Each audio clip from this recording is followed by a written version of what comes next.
All right, guys, our guest tonight is ECW legend, former WWE superstar, creator of House of Hardcore, and one of the all-around nicest guys in the business, Tommy Dreamer. How you doing tonight, buddy? Oh, thank you for that intro. I'm doing very, very well.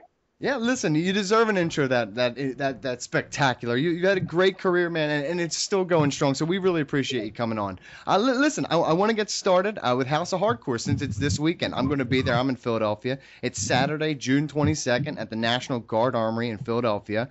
You've got a packed card full of younger stars, wrestling legends, an eclectic mix, something really exciting for people. What do you expect from the show, and how do you think the Philly fans are going to respond at the House of Hardcore? I would hope that it was just as good as the first one. I couldn't ask for anything more from the talent. It was a great team effort. I mean, most of the guys are handpicked, as well as, for this show for the reason.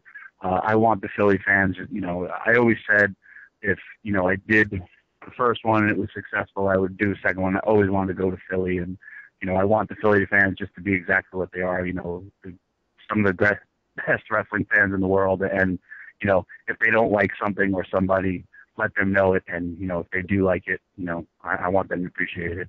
I always say, the saying is if you make it in New York, you make it anywhere. But if you can make it in Philadelphia, you can make it anywhere. And you're kind of like a made man. And, I was born into this world, Tom Laughlin, but I'll most be remembered for, nice being Tommy Dreamer. And Tommy Dreamer was born in Philadelphia. And, I love the city, and I have such a connection with the place, and they're the greatest wrestling fans.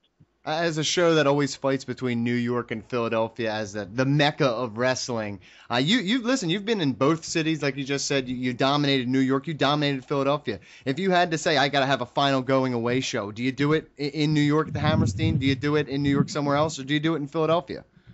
It would be a double shot. Oh, that's okay though. You can take the bus trip. I know you guys have a bus trip. You can wrestle in Philadelphia, take the bus trip up to Hammerstein, and wrestle in New York.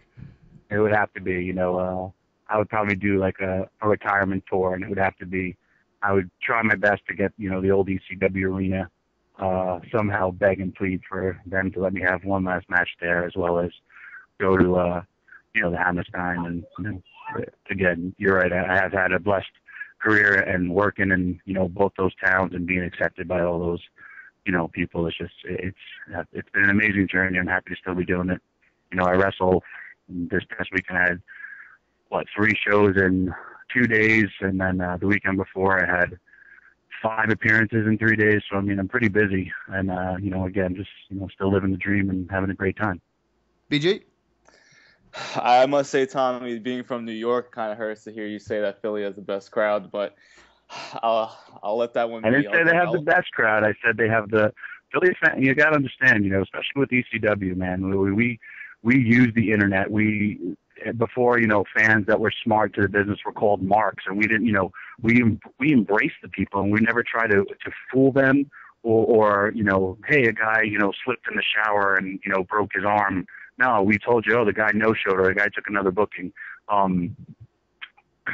So, Philadelphia was where ECW was born, and, we used the internet and smart fans to, our advantage. Just like, I'm not, this radio interview, I'm not going to say I hate Lance Storm, he's my enemy, and, not at all. Lance Storm is one of my better friends, and we're going to tear it up, and he's going to go out there and be the bad guy. I'm going to be out there, be the good guy, but we're still going to, tear it up, and there is no difference in wrestling fans. A wrestling fan is a wrestling fan, but, Philly is a lot more vocal for their likes and dislikes of people, especially with their home teams.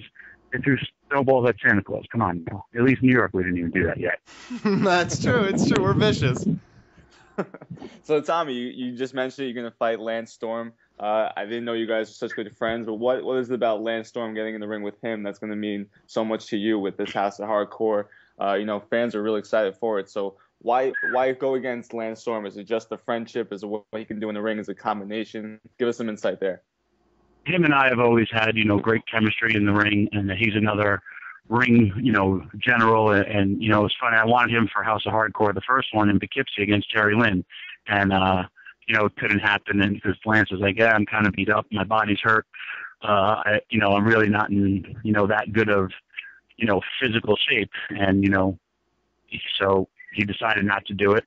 And then when the second one came around, I was like, hey, how you feeling? He's like, and I saw he started taking a little bit more bookings. He's like, actually, I'd love to do it. And I actually want to do him versus John Morrison in a teacher versus student type of matchup.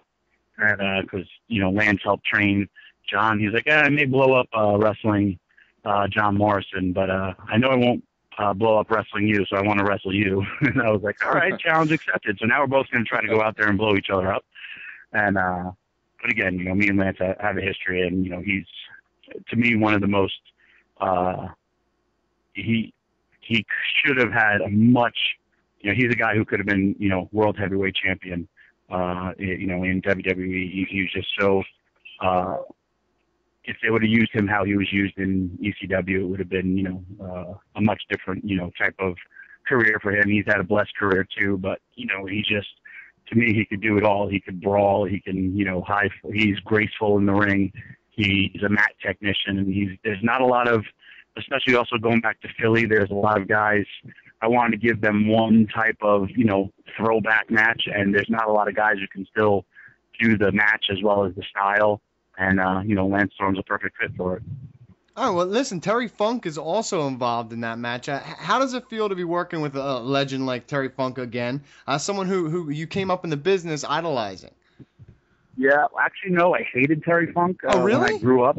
Oh, I hated him. I was a huge Dusty Rhodes fan, and that's how good Terry Funk was at his job. He made me hate him. Everybody was an egg-sucking dog. I wasn't, I hated him. I was a Dusty Rhodes fan, but once I got to he was pretty much my mentor in ECW and helping me along the way many, many times. And just to have him on the show, and he's been an absolute pleasure, as always, to deal with. And just to have him in my corner is just, again, a throwback down memory lane. And he was in my corner for my first ever main event in ECW, or my first ever main event in my career.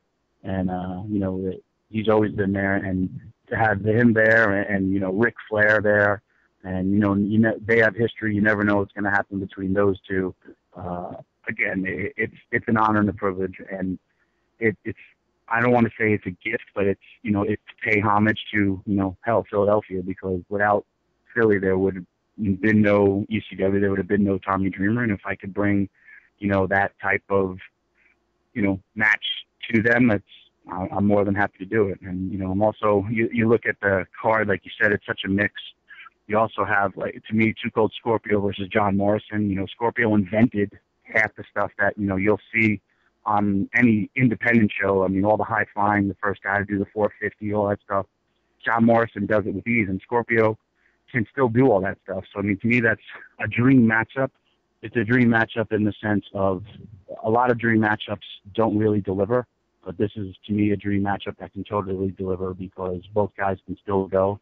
And, the London and Kendrick versus the Young Bucks match, I watched it in the Poughkeepsie, and I kind of went old school and just advertised that as a rematch. Because I watched that match, and I just told the guys, go out there and have fun. And I didn't know who was going to win.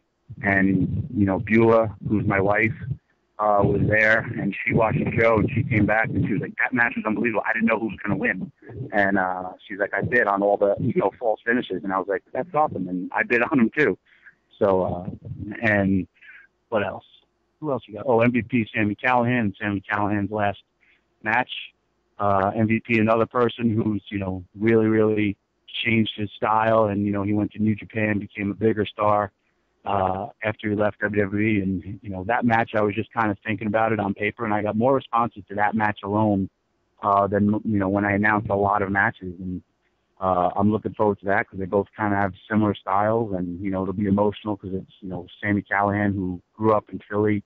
He's moving on to bigger and better things in his life, and, it's going to be his last appearance, and he's been on the Indies for a long time, and I'm happy to, do that for him. And another one is Tony Nese, Alex Reynolds, and Petey Williams. And they may not be household names, but, man, those, Tony Nese and and Alex Reynolds really picked up the tempo of my first show, and they really tore it up.